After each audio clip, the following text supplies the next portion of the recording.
Okay, tara't alamin natin ang alamat sa likod ng unang tanda ng zodiac. Pero teka, hindi to yung usual horoscope reading ninyo ha. Ito'y isang kwento na malalim ang ugat, sumasalamin sa diwa ng pamumuno at yung klase ng tapang na madalas nating marinig sa ating mga sariling kwentong bayan. Ito ang alamat ni Aries.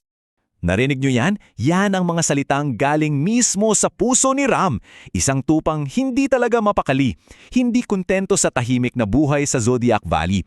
Kasi sa loob-loob niya, may apoy, may nag-aalab na tanong, ano pa ba ang meron dyan sa labas? At dito na talaga magsisimula ang lahat. So, isipin niyo muna yung Zodiac Valley. Para siyang paraiso, tahimik, masaya ang lahat, kontento sa kanilang mga buhay. Perfect, di ba? Pero may isang exception, si Ram. Para sa kanya kasi, yung kapayapaan, nako, katumbas yan ng boredom. Palagi siyang ating-ating maghanap ng hamon, yung tipong kailangan niyang laging mauna para lang patunayan ang sarili niya. So yan si Ram in a nutshell. Nag-aalab, laging gustong manguna. Para sa kanya, ang katahimikan, isa lang yung balakid. At sa simula ng kwento niya, ang tanging sandata niya, pura tapang lang talaga at matinding determinasyon, walang iba. At syempre, dahil naghahanap siya ng hamon, heto na, kumalat yung balita tungkol sa unang liwanag. Sabi-sabi, nasa tuktok daw to ng pinakamatayog na bundok at kung sino man daw ang unang makuha nito, wow, magkakaroon ng kapangyarihang magsimula ng isang bagong panahon. Para kay Ram, narinig niya yon at parang, heto na yon, this is it. So anong ginawa niya? Bago pa man matapos yung usapan ng iba, sumugod na siya agad. Walang strategy, walang pag-iisip, basta lang akyat. Ganun kabilis. Hindi man lang siya nag-empake. Walang pagkain, walang tubig. Ang tanging dala-dala niya, yung sobrang tiwala niya sa sariling lakas at bilis. Para sa kanya, sapat na yun. Habang yung iba nagpapaplano pa, nagde-debate kung anong gagawin, si Ram, naku, paakyat na. Dito mo makikita yung spirit ng isang pioneer, yung tapang na sumugal kahit wala namang kasiguraduhan. Pero, syempre, sa kanyang pagmamadali, may nakasalubong siyang isang matandang pagong. Binigyan siya ng payo, ng babala. Anong sagot ni Ram? Nako, kung maghihintay pa ako, baka maunahan ako. Dito, malinaw na malinaw, yung lakas niya hindi pa balanse ng karunungan. Deadma lang sa advice. Akala ni Ram, pisikal lang ang labanan na to.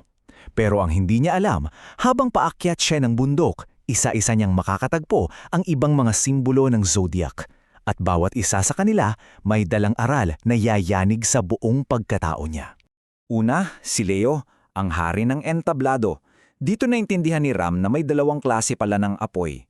Yung apoy ni Aries, siya yung spark plug, yung nagsisimula ng makina. Si Leo naman, siya yung spotlight na nagbibigay inspirasyon. Napagtanto niya, kailangan pala pareho. Yung isa gumagawa, yung isa nagbibigay ningning. Pagkatapos, nakipag-debate naman siya kay Aquarius, yung henyo.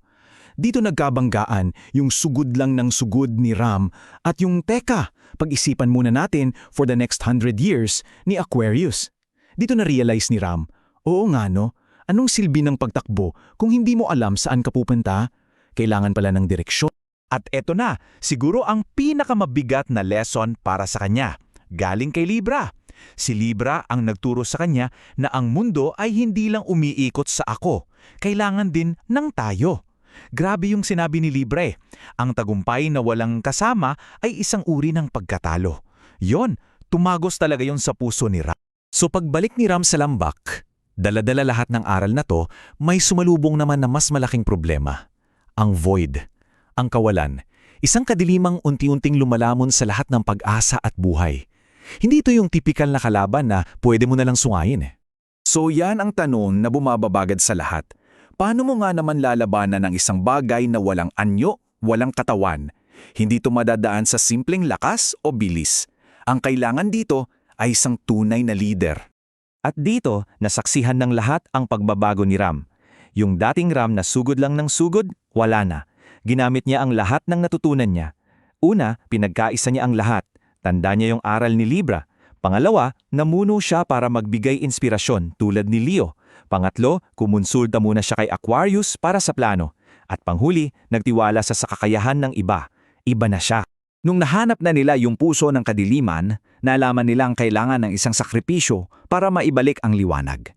At walang kahit anong pag-aalinlangan, sinabi ni Ram yung dati niyang linya. Pero ngayon, yung mga salitang ako ang mauuna, hindi na yon sigaw ng kayabangan. Sigaw na yon ng dedikasyon at pagmamahal para sa lahat. At bigla, isang nakakasilaw na liwanag ang sumabog at tuluyang tinaboy ang kadiliman. Nang bumalik ang lahat sa dati, nandoon pa rin si Ram. Pero yung mga sungay niya, nagninining na parang purong kristal, isang permanenteng simbolo ng kanyang dalisay na sakripisyo. At mula sa araw na yon, nakilala si Ram bilang si Aries, ang walang hanggang tagapagsimula. Siya ang naging simbolo ng spring equinox, yung pakiramdam ng bagong pag-asa, at ng tapang na sumubok ulit, kahit gaano pa kahirap yung pinagdaanan. At yan na siguro ang pinakamahalagang aral ng alamat na to, na ang pagiging una ay hindi lang pala tungkol sa pagiging pinakamabilis o pinakamalakas. Tungkol pala ito sa paghawa ng landas, hindi para sa sarili mo lang, kundi para sa lahat ng susunod sa'yo. Isang magandang paalala, di ba?